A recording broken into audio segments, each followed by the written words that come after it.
A very warm welcome, our dear viewer. Thank you for joining me in this lesson. We are going to be discussing Primary 7 content, and today we are going to have a continuation from where we ended in the last lesson. Remember, we discussed previously the challenges or the problems which are facing the African countries. We categorize these challenges into three, where we talked about the economic challenges, talked about political challenges, and then we also looked at the social problems or social challenges facing these African countries. We talked of most of these things, and we remained with the one which we are going to have on our board, that is corruption. Corruption falls under the economic challenges. And from our workbooks that we are following, we get it on page 61. That is where we have that subtopic, corruption. Here we are going to define corruption, and we shall be defining it as the abuse of public offices. Corruption simply means the abuse of public offices for personal or for one's gain. The abuse of public offices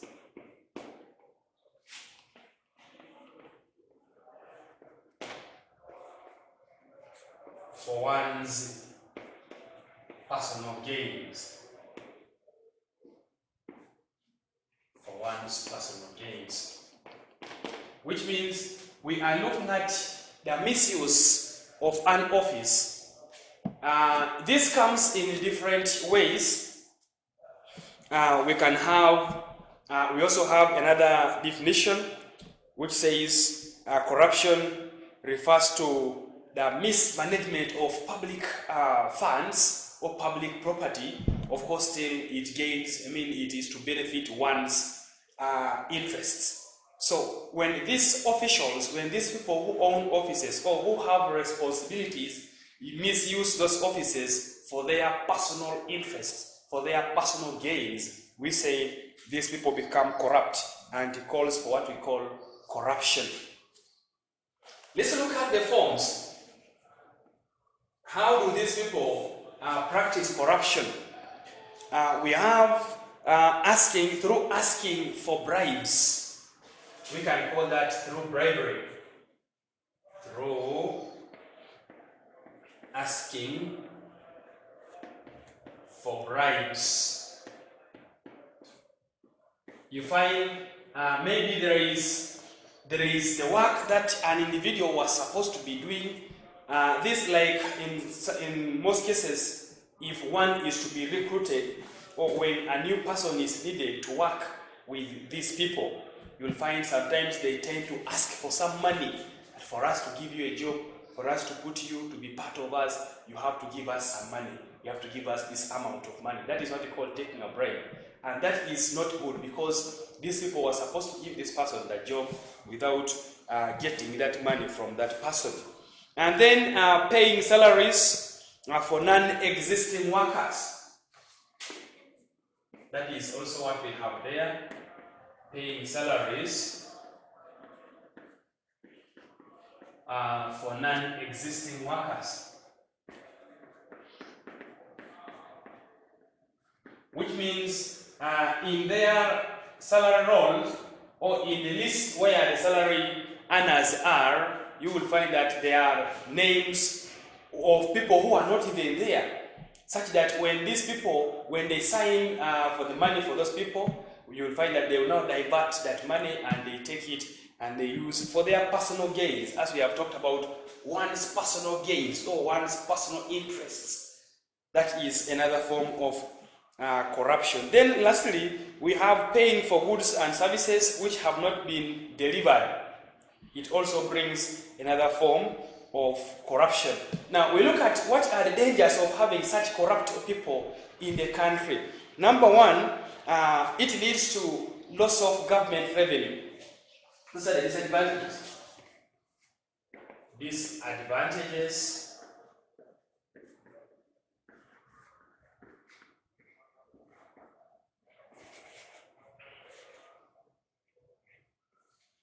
of corruption.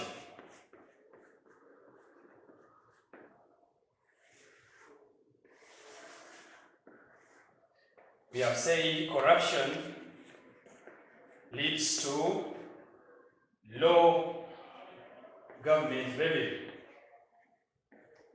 In primary 5, we talk about collection of government revenue, and we look at the examples, and we talk about URA as the body in Uganda which is responsible for collecting money. And we looked at which problems are affecting URA in collecting the money, that is the taxes from the people. And you see that one of the problems is that some URA officials are corrupt. So you'll find that these people end up getting the money and then divert it. They use it for their personal gains. And at the end of it all, they make this money not to reach the government desk or not to reach that basket that is for the government collection of money, that's revenue. And of course, it makes the government not to get enough of its money. That is what we call revenue. The other one is that it leads to poor delivery of social services. Poor delivery of social services. Poor delivery of social services. Social services. You find these are the people who are supposed to provide social services to help the government in delivering social services to the people, the final people on the ground, to the last people in villages, in communities, in societies. But you find sometimes that these people end up diverting. For example, if someone is given a certain amount of money, maybe to construct a road. Let's look at these administrators, for example, at the district. And someone is given the money to maybe to make a road construction or for constructing certain road, and you will find the person takes some money, and now the little money remaining, you will make will not make the standard road that was meant to be there. And at the end of it all, you will find that this person hiring just fake people who can put something very shoddy, and at the end of it all, it goes, or it gets spoiled within the shortest time possible. The other example that I can give you is about health service delivery. You'll find that sometimes the government funds maybe a hospital, like drugs have been supplied to that hospital, but you will find that because of these corrupt people who are heading that hospital, people end up diverting these drugs to their sites, and you will find that a few drugs will be left at the facility. Now, people coming wanting to get treated will not be able to get the treatment. They will be told medicine is done, drugs are done. Therefore, go and buy from other areas. So you'll find that the medication or the drugs that were supposed to be given to people for free, remember these are the social services people are supposed to be enjoying in their communities as citizens. So you'll find that these drugs will not be there, and at the end of it all, people fail. And you will find that there are some people who may not be able to go and buy these drugs from the pharmacies since they will be expensive. And at the end of it all, people end up dying. So when we look at such outcomes which arise because of corruption, we'll find it's really very terrible. Next is we have corruption leads to inefficiency, that is in doing work. You will find that sometimes since these people are just after favoring, they can end up putting other people who may not be able to deliver the work well. This brings what we call inefficiency in work. And then we have already talked about it frustrates and discourages the investors who would come to set up businesses in an area. On page 62, we are given the solutions. Like I've always told you that as a candidate, once a problem is identified, then there should be a solution. We should be able to draw a solution to this problem. One, we are talking about corruption. Solution number one, setting strict rules or laws against these corrupt people. We are now on solutions to corruption.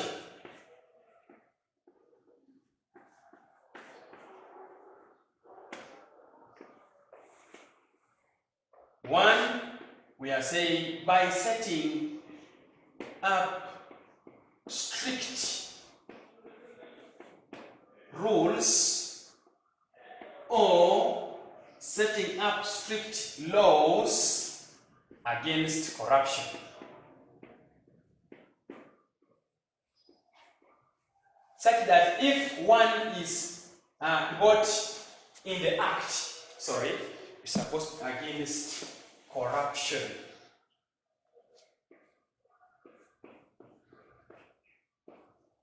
If one is got in the act of corruption, in any form of corruption, that person should be able to face the law.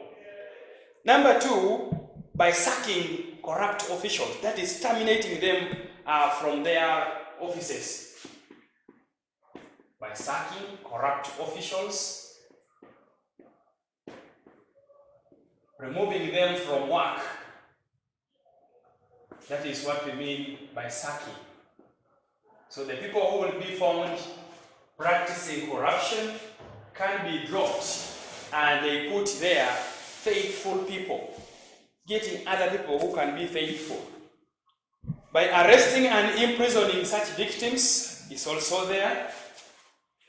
By arresting them, by arresting corrupt officials,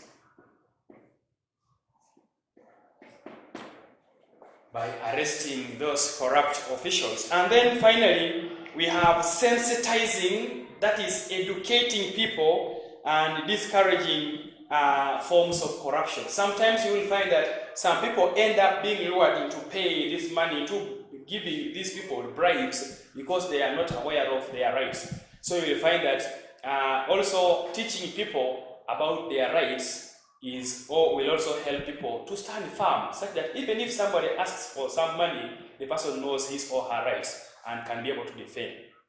You will simply say, no, this is not proper, and you will be able not to fall a victim. By establishing toll-free lines where citizens can report corrupt cases, that is to the government, to other government agencies, such that in case one is involved in such a scenario, someone can call and such people can be tracked or can be got. And then by increasing the salaries of those workers, such that they may be contented, they can be at least okay with their salaries, because sometimes what makes these people to be corrupt is that they earn little money. They believe they get little money. The money is not enough. Those people say money has never been enough. So you find that someone goes now to look for other ways of or maybe getting other money because the salary is not enough. So what the government should do is to increase the salaries of such officials. Then we have how the government of Uganda is trying to overcome the problem of corruption. These are the same things that we have talked about, by sensitizing people on the dangers of corruption, setting and enforcing strict laws against corruption, by establishing enforcing organizations that check on corruption, and then we have establishing, paying attractive salaries or increasing on the salaries of these people, such that, as we say, they can be contented, they can be okay with their salaries, and they will not again be wanting bribes, other money again. The causes of corruption, of course, we are talking about low salaries paid to the people, poverty, we have job security, then we have greed. I want you to add greed there. Causes of corruption. Some people are greedy. Greed for money makes people want to get more. Greed for money. To some people, money is not enough. So you find such a person, even if the person is given a lot of money, the person will never be contented. Even if the government increases on one's salary, a person will never be okay. The person will still be wanting more money. That's called greed for money. I want you to add that point to those three that we have on that page 62. I'm talking about the causes of corruption. We have the examples of organizations in Uganda which have been established to help check and to monitor the corruption in the country. such that if one is caught, at least this body is coming to intervene and they find a solution. One, we have the Office of the Inspector General of Government, that is IGG. We have the Public Accounts Committee of Parliament, and then we have the Minister responsible for ethics and integrity. And then we have the Anti-Corruption Unit, which checks against corruption, or which checks on the corruption in the country. And once these people net those who do corruption, they will be able to take them to the next levels, as we have talked about here. Sacking them, taking them to courts, and so on. Page 63 takes us to another challenge which is facing other African countries. Of course, we are now living corruption, which has been under the economic challenge. We are now moving to civil wars. In the other lesson that we had, we put civil wars under political problems or political challenges facing African countries. And we say that this is the major cause of refugees in Africa, civil wars. So what is a civil war? We say a war which is fought within the country. That is the simplest way we can define it. A war which breaks out within a country, fought by the citizens, that is fighting each other. That is what we call a civil war. Civil wars refer to the wars waged by the citizens of the same country in order to gain control over government. Or it can be over any other issue. It can be struggling for government. Maybe sometimes they are just having just some land and border issues within, maybe some tribes within the country. So in other words, we say that a war which is fought by the citizens of the same country, that is what we call a civil war. And I said it results into refugees because someone will have to run away. Civil wars. When a war breaks out, no one will remain there waiting, but people will be running away. And as they run to other countries, the nearby countries, they become what we call refugees, because they will be seeking refuge. That is where we get the word refugees. So people become refugees, or people become what we call the IDPs. IDPs. A refugee is a person who goes to another country because his or her country is not safe for that person. Then internally, this is written in full as internally displaced. Remember, we have it in plural form, there is S. Internally displaced persons, or we say internally displaced people. If it is one, we shall call that person an internally displaced person. But now we are having the S, which is in plural. We call this now internally displaced people. These are people who run or who get displaced within the country. For example, you'll find if a war breaks out within the district, you will find someone runs from one district to another. That person going to that neighboring district, not crossing the country, not going outside the country.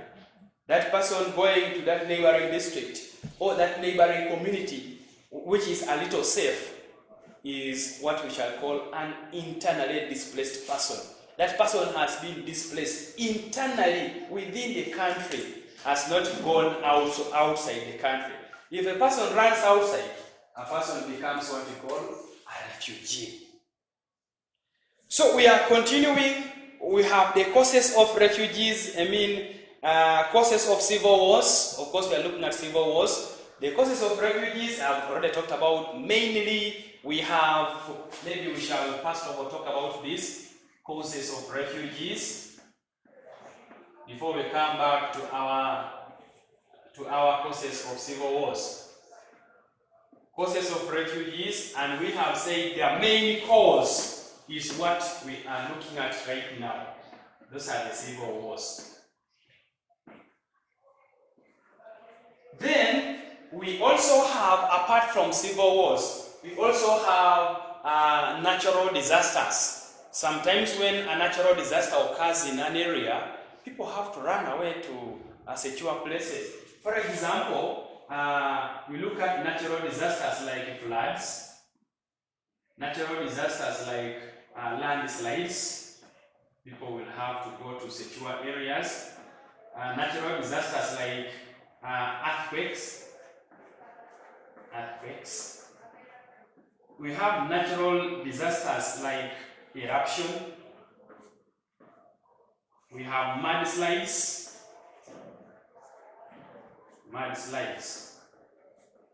All these are the ones that we have called natural disasters.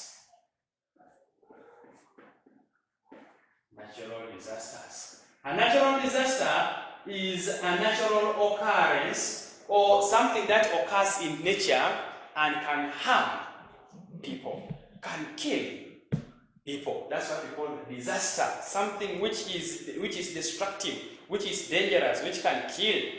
So when these things occur, you will find people will run to secure areas. Now, coming back to our book, page 63, we have causes of civil wars in Africa.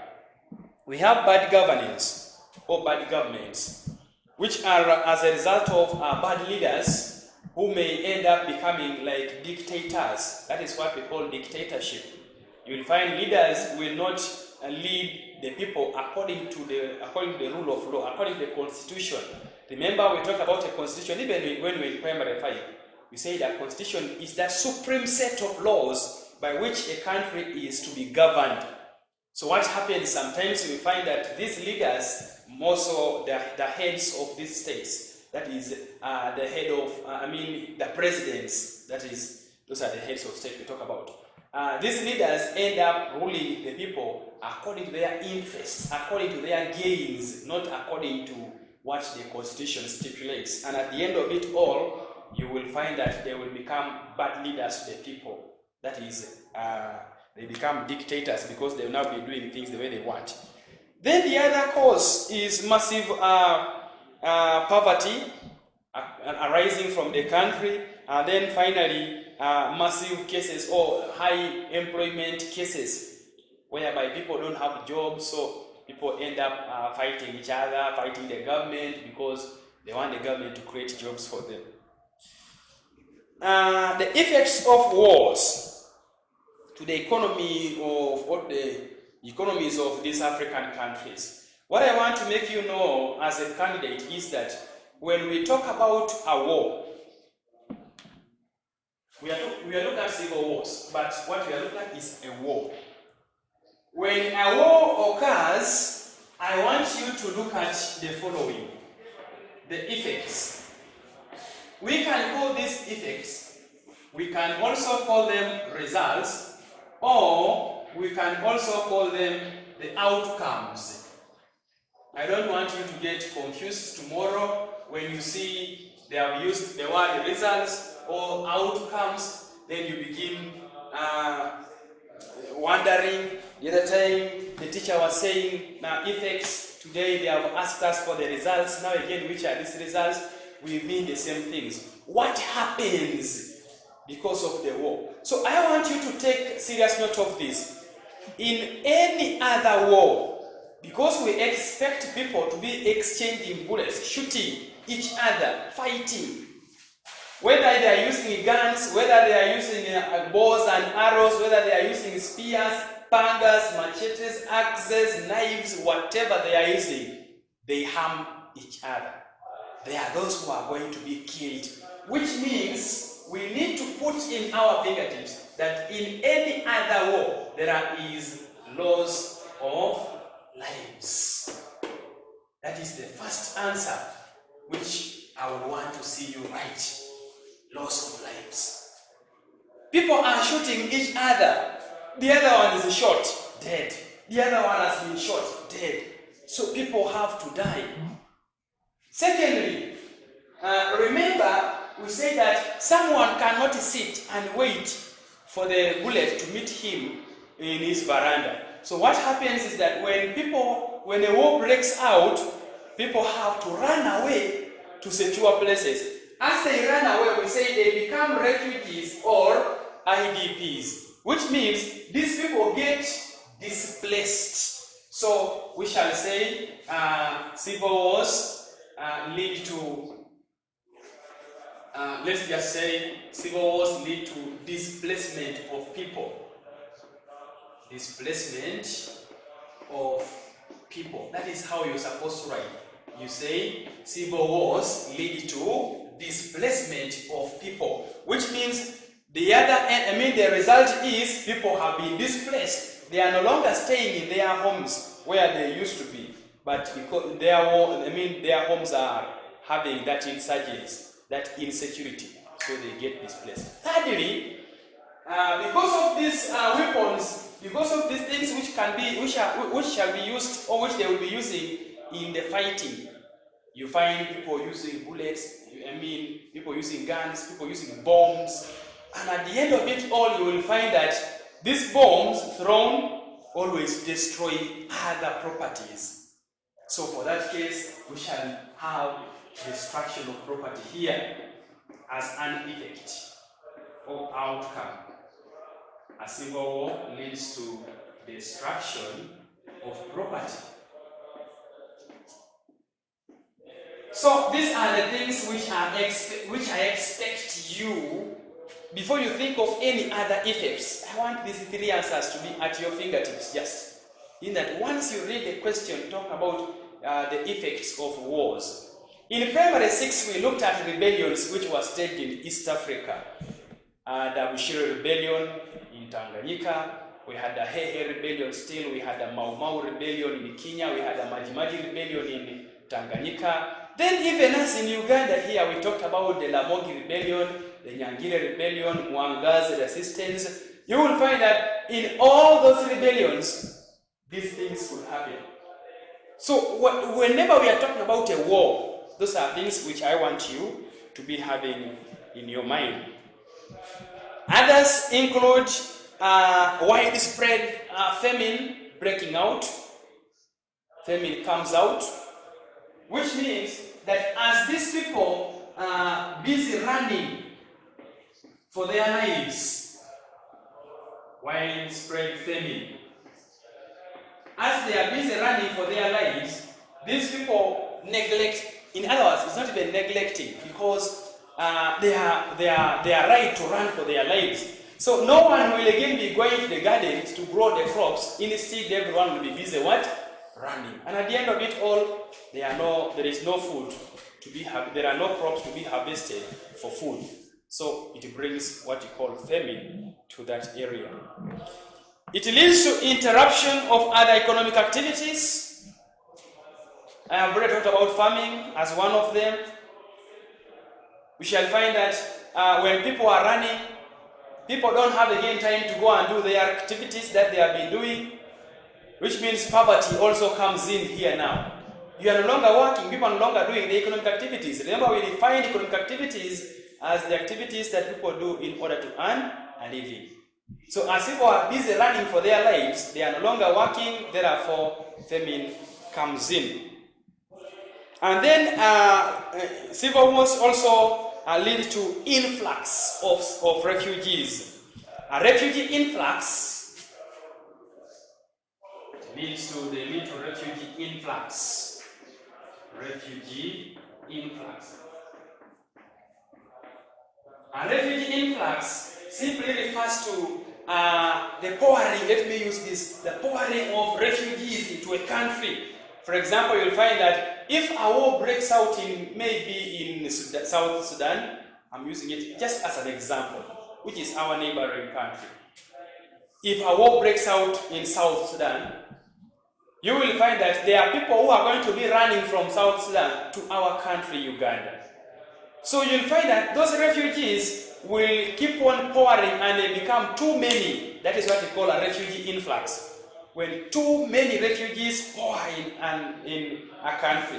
Remember, when refugees come like that, they become the visitors to the country. So you'll find that country where they have gone to will have to take care of these people. providing them with some shelter, giving them some food, some clothing. So you'll find that the government again gets another budget to take care of those people who are not budgeted for in the budgeting process. So that is now what we call government spending the revenue on such visitors. Then wars also discourage investors. Of course, a war means there is an insecurity in that area. There is insecurity, there is no peace. So at the end of it all, if an investor was planning to come and set up maybe a big factory in that country, that would help people to get jobs. Remember, when a factory is set up in an area, they are going to ask for workers. People get the jobs. They are going to ask, that factory is going to get, to demand for these raw materials that it can use. For example, if it is a factory which makes cigarettes, for example, so you will find that this factory is going to ask for tobacco as a raw material. And you will find people within that locality will be getting market. People who grow or who planted tobacco will be able to get market for their tobacco from this industry. But now if such an investor gets scared because of the war happening in the country and remains in his country, you will find such developments cannot come. So in other words, we shall be able to realize that a war affects the development of a country negatively. It makes a country not to develop. Things are destroyed, investors are being scared, people are no longer doing their jobs, they become poor. So this affects the economy of a country, the economic development. Remember, that is our topic, economic development in Africa. We continue to the solutions. What are the solutions to these wars? What should happen? That very page 63, of course we know very well that these wars occur due to a misunderstanding between people. So you will find that what should be done is to encourage peace talks. People sitting on a round table discussion. People should be helped to make ways of compromising, ways of coming together, reconciling as one, and they promote that peace in that area. A war breaks out due to a misunderstanding. Solution number one is people to have those challenges settled amicably, peacefully.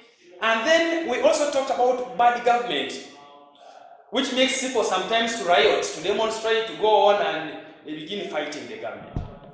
So what should happen is that the government, the leaders, should rule people according to the constitution. That's what we call constitutional rule. That is becoming or ruling people well. So we have promoting democracy by having free and regular elections such that people vote for the leaders of their own. Through peaceful resolution of conflicts. This is what I was saying, that settling the conflict peacefully other than you going into a war. It's like you, when you are maybe you are at school, maybe you are at home, you have your colleagues at home, you have your siblings, and then a sibling, maybe your brother or sister, whatever, does something. It might be an accident, and at the end of it all, you end up slapping the person.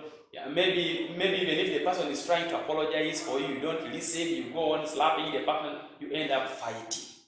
Why didn't you settle that issue? If the person said, I'm sorry, why didn't you forgive and you forget? So that is what should be happening. People should settle these issues peacefully. In Africa, we have some of the, we actually call them the war-torn countries which have been affected by civil wars. We have Somalia, Libya, Egypt, then we have Mali. We also have South Sudan, we can add it there, which also had that kind of misunderstanding, though they are somehow settled by now as we talk. The causes of refugees, we have already talked about. Civil wars, that is what they call political instability. Religious persecution, maybe we not add this. Religious persecutions come as a result of our maybe a certain religion is being hated. For example, in primary 5, we must have talked about the jihads. We must have talked about, we talked about Prophet Muhammad starting Islam in Saudi Arabia, and when he was preaching against the idol worshippers, they wanted to kill him. So as a result, he had to run from Mecca to Medina. That's what we defined as hijrah in primary 5. That is in Arabic. So also here you'll find that sometimes people can be targeting a certain group of people to kill due to their own reasons, and you find those people who are targeted run away to other countries. That's why you'll find that most of these Arabs came and they went to countries in the Horn of Africa, Somalia, as far as Egypt. We continue. We have search for better employment, and then natural disasters, as we have already talked about. They are here. Problems caused by refugees. They lead to outbreak of diseases due to poor hygiene and sanitation. Since these people are just poured in one area, they become too many, they are crowded there, so sanitation becomes too bad. And at the end of it all, diseases break out seriously. Diarrheal diseases, cholera, Ebola. They lead to high government revenue. As I told you, that the government will end up spending the money on them, and then they lead to over-exhaustion of resources in that area. We have page 64 giving us the categories of refugees. We have political refugees and we have economic refugees.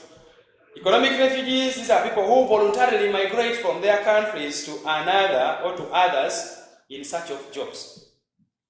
Whereas the political refugees, these are the ones who move to seek safety because their home areas are not safe.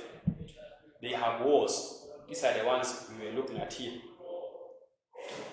We have in Uganda, we have refugees from DRC, refugees from Somalia, refugees from South Sudan, we have refugees from Rwanda. Then of recent, we had refugees from Afghanistan. So those are the examples of refugees. Then we have the international organizations that help to handle refugees, that is in the whole world. Some of these are the United Nations agencies, the UN agencies. Like we have what we call the United Nations High Commissioner for Refugees. United Nations High Commissioner for Refugees. So as we can see, High Commissioner for Refugees, which means this is the UN agency which helps our refugees. Then we have the International Committee of the Red Cross. In Uganda, we call it the Red Cross Society.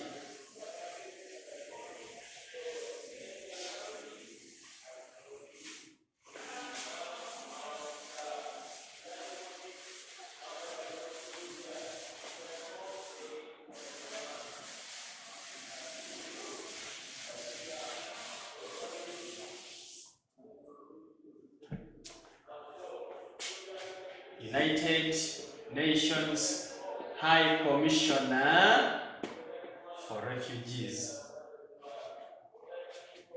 The United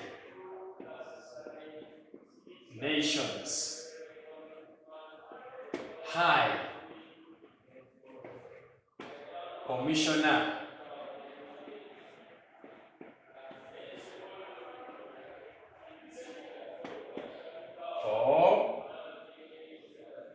for Refugees. Then we have the International Committee of the Red Cross, ICRC. And I say in Uganda, we have it as the Uganda Red Cross. We can also have it as the Uganda Red Cross Society, International Committee of the Red Cross. So these two bodies help people who get displaced. Those are the refugees. How do they help refugees? They provide refugees with assistance like clothing, like beddings. We have foodstuffs. Sometimes you find they provide beans, posho, cooking oil to these people. Then they also provide them with shelter, providing them with these tents. Remember, they don't have who to help them. So such bodies come in to help these people who get displaced. We have the ministry that is in Uganda, Ministry of Disaster Preparedness and Refugees, that is in charge refugees in the country. So that has been under the economic development, and we are looking at we have been looking at corruption, and then we have finally looked at the refugees who came as a result of the problem that we call the civil wars. Remember, civil wars fall under political problems. Now, we are going to look at the classifications of countries we have. Classifications of countries that we have. So, when we are looking at the classifications of countries that we have, we are going to look at these countries in three categories. On page 65, we have the advanced countries. Advanced countries. These are the ones that we call rich countries. Then we shall have the middle income countries. Middle income countries. Then we shall now have what we call developing countries.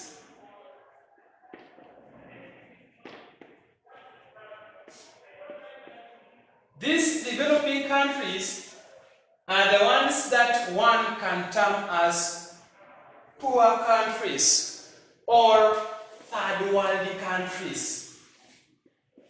Third world countries. And this is where we shall have most of our countries in Africa falling into. The advanced countries, we are looking at the rich countries. Then middle income, the ones that are somehow rich, but not as rich as the other advanced. So we are having development refers to the economic, social, and technical changes that improve on the standards of people in the country. That is what we call development.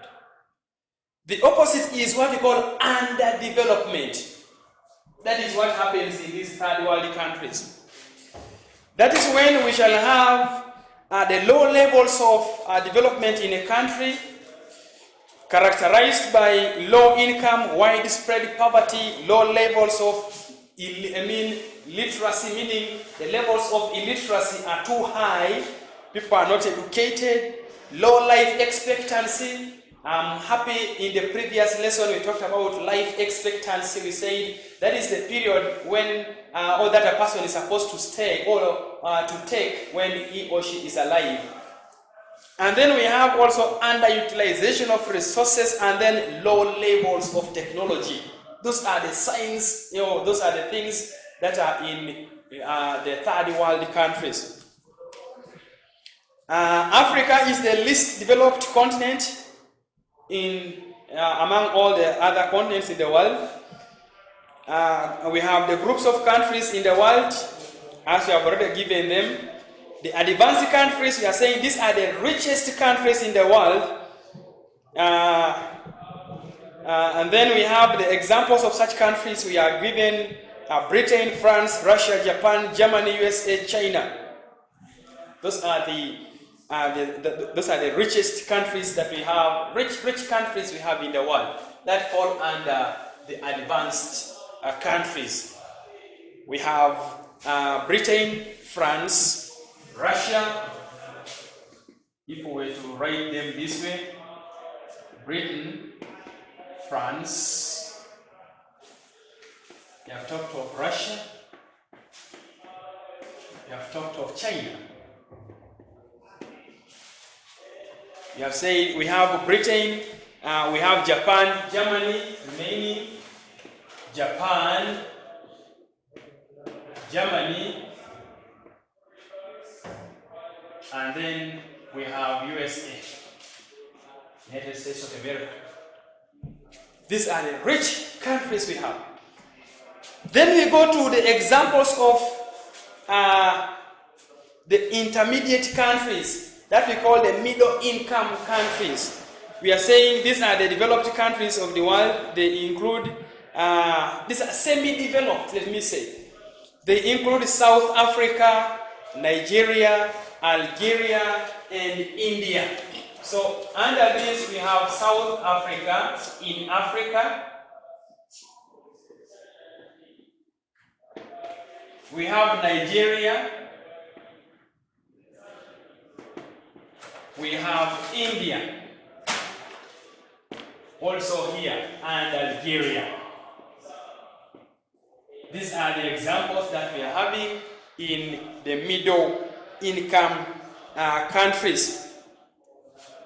Now the other bracket remaining is where we belong now as Ugandans.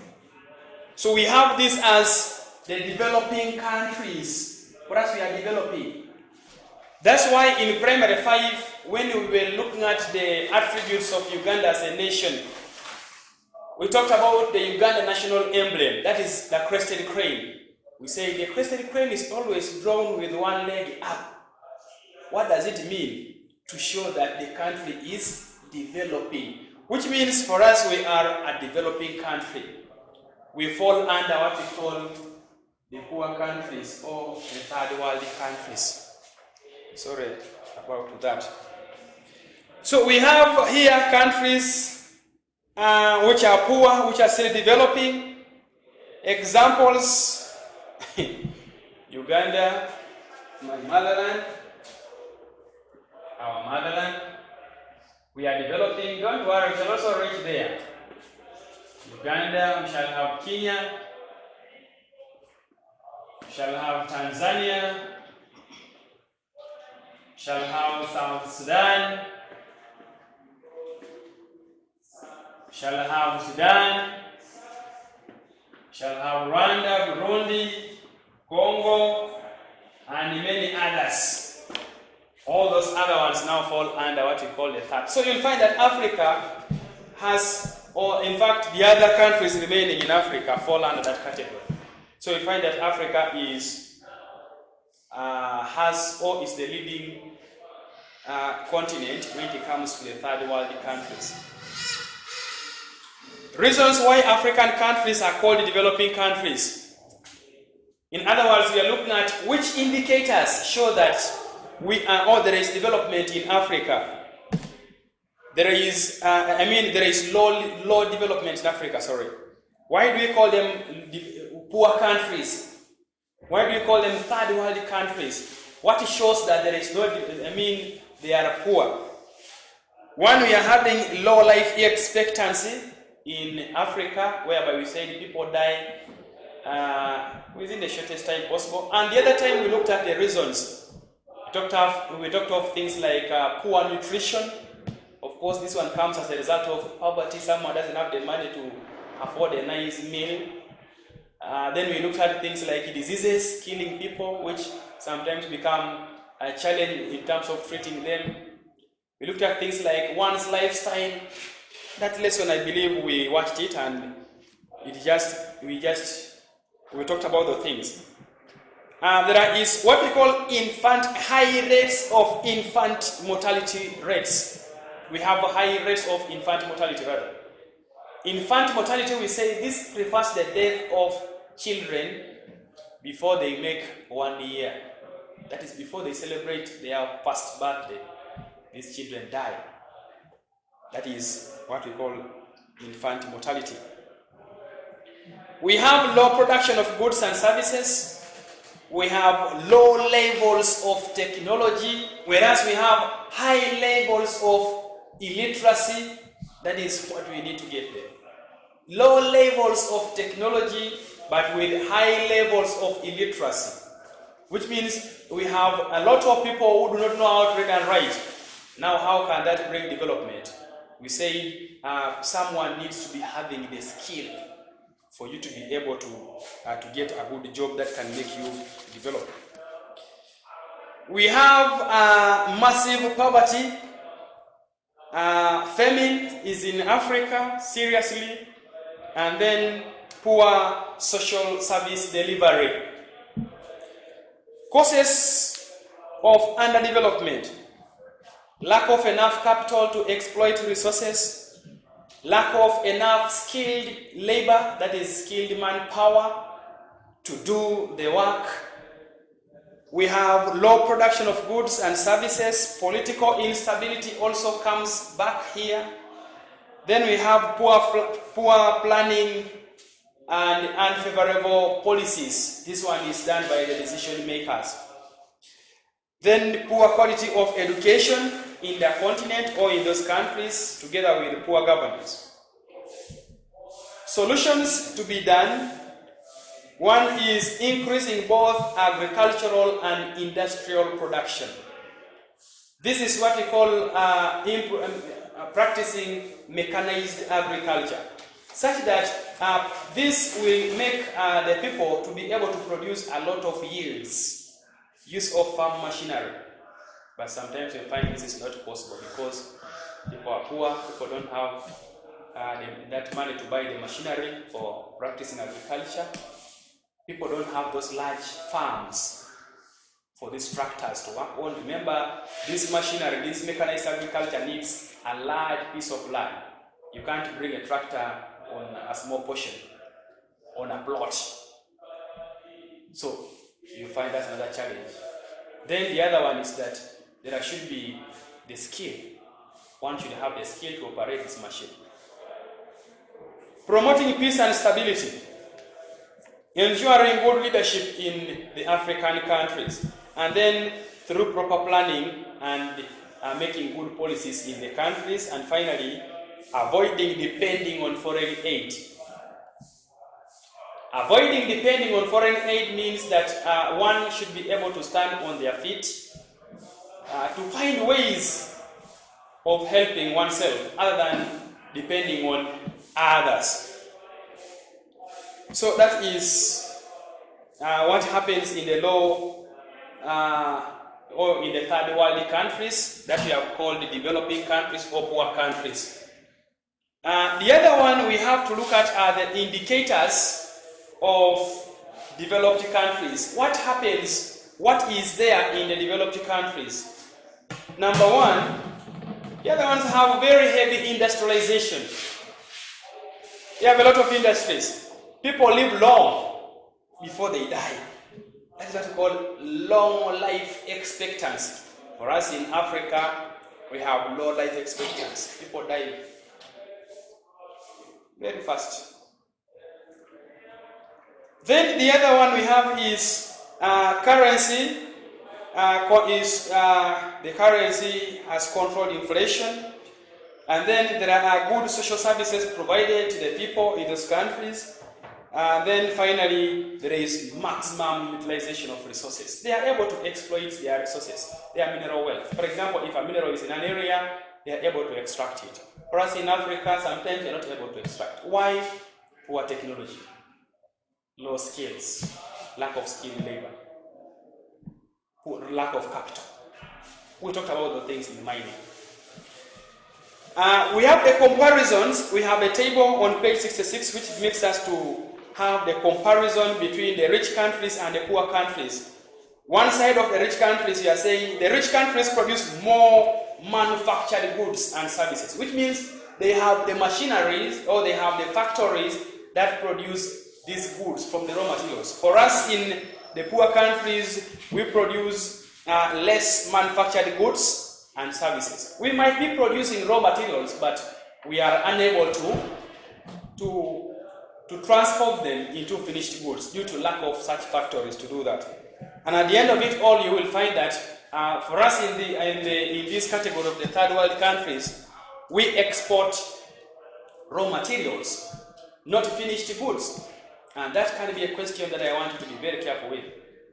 You will be asked as a P7 candidate, what is the danger of Uganda, as an example, exporting raw materials instead of finished goods. So you will find that if Uganda is exporting a raw, like for example, we are having sugarcane, a lorry of sugarcane exported to maybe Kenya. You will find this full lorry of sugarcane may cost, an example, like 1 million shillings or even less. But when this sugarcane is processed, you will find that the products that will be made from this sugarcane, if they are all to be sold from this one full lorry, if this sugarcane is to be processed into finished goods, into final products, you would find that these products can bring money which is around maybe 5 million or even 10. Which means exporting raw materials will bring less money to the country compared to exporting finished goods or final products. So that is the danger of a country exporting raw materials. It makes the country not to get enough money. Secondly, the rich countries earn a lot of income, whereas the poor ones depend on loans, grants, donations for them to develop.